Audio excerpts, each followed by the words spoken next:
महाराष्ट्र सुवर्ण जयंती नगरोत्थान महाअभियान योजनेअंतर्गत सोलापूर महानगरपालिकेला उजनी येथून पाईपलाईन टाकण्यासाठी आवश्यक असलेला राज्य शासनाचा 267 कोटींचा निधी उपलब्ध करून देण्यात येणार असून त्यातील सुमारे 90 कोटींचा पहिला हप्ता पुढील 2 दिवसात देण्यात येणार असल्याची माहिती उपमुख्यमंत्री तथा वित्त व नियोजन मंत्री अजित पवार यांनी दिली। नियोजन भवन येथील सभागृहात आयोजित जिल्ह्यातील विविध विकास कामांच्या आढावा बैठकीत उपमुख्यमंत्री अजित पवार बोलत होते।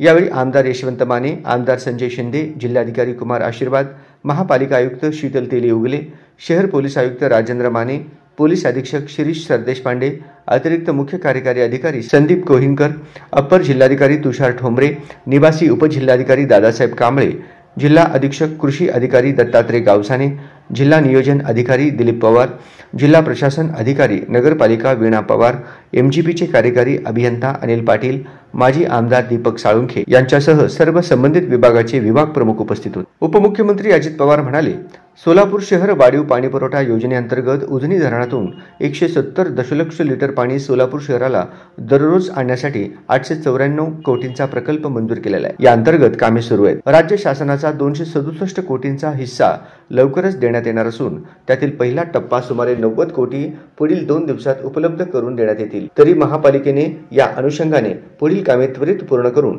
सोलापूर शहरातील नागरिकांना पाणी उपलब्ध करून देण्यासाठी प्रयत्न करावेत असे त्यांनी सांगितले। त्याचप्रमाणे सोलापूर शहर महापालिकेला राष्ट्रीय महामार्ग प्राधिकरण यांच्याकडून जुना पुना नाका ते पत्रकार भवन व जुना बोरावणी नाका ते मोरारका बंगला असे 2 उड्डाणपूल मंजूर असून भूसंपादनासाठी 101 कोटींचा शासन हिस्साही लवकरच उपलब्ध करून देण्यात येईल। तसेच उजनी धरण पाणी पातळी कमी झाल्याने शहरातील लोकांना नळाद्वारे पाणी पुरवठा करण्यासाठी दुबार व तिबार पंपिंग महापालिकेला करावे लागते। त्यासाठी आवश्यक असलेला 3.54 कोटीचा तर हुतात्मा स्मृती मंदिराच्या नूतनीकरणासाठी 3.36 कोटीचा निधी उपलब्ध करून देणार असल्याचे उपमुख्यमंत्री पवार यांनी सांगितले। यावर्षी पाऊस कमी झाल्याने जिल्ह्यात टंचाई सदृश्य परिस्थिती आहे। त्या अनुषंगाने महाराष्ट्र जीवन प्राधिकरण मार्फत ज्या प्रादेशिक पाणीपुरवठा योजना सुरू आहेत त्यातून प्रत्येक गावात पाणीपुरवठा झाला पाहिजे।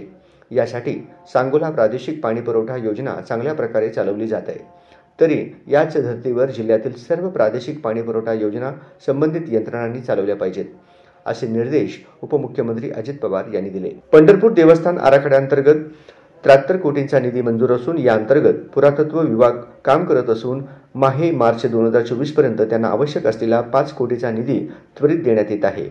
या अंतर्गत कामे करत असताना पुरातत्व विभागाने लोकभावना लक्षात घेऊन कामामध्ये वेगळेपणा व नाविन्यता आणावी। जिल्ह्यात महिला व बालविकास भवन निर्माण करण्यासाठी प्रशासनाने पुढाकार घ्यावा असेही पवार यांनी म्हटले। आशीर्वाद मल्टी स्पेशालिटी हॉस्पिटल, सुनील नगर, नीलम नगर, शांतीनगर, गवळी बस्ती, आकाशवाणी केंद्र, कुंभारी, गोदुताई विडी घरकुल, विनायक नगर, विजयनगर सह कलावती नगरातील नागरिकांचे आरोग्याची काळजी घेण्यासाठी अत्याधुनिक आशीर्वाद मल्टी स्पेशालिटी हॉस्पिटल आपल्या सेवेत।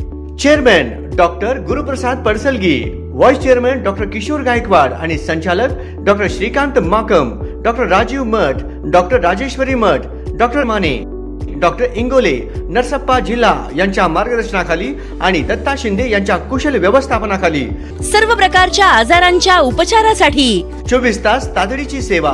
पूर्व विभागातील एक अद्ययावत हॉस्पिटल आशीर्वाद मल्टी स्पेशालिटी हॉस्पिटल, कलावती नगर, सुनील नगर रोड, शिवशक्ती चौकाजवळ, MIDC, सोलापूर। संपर्क 81 49 15 15 43 आणि 87 48 00 10 05।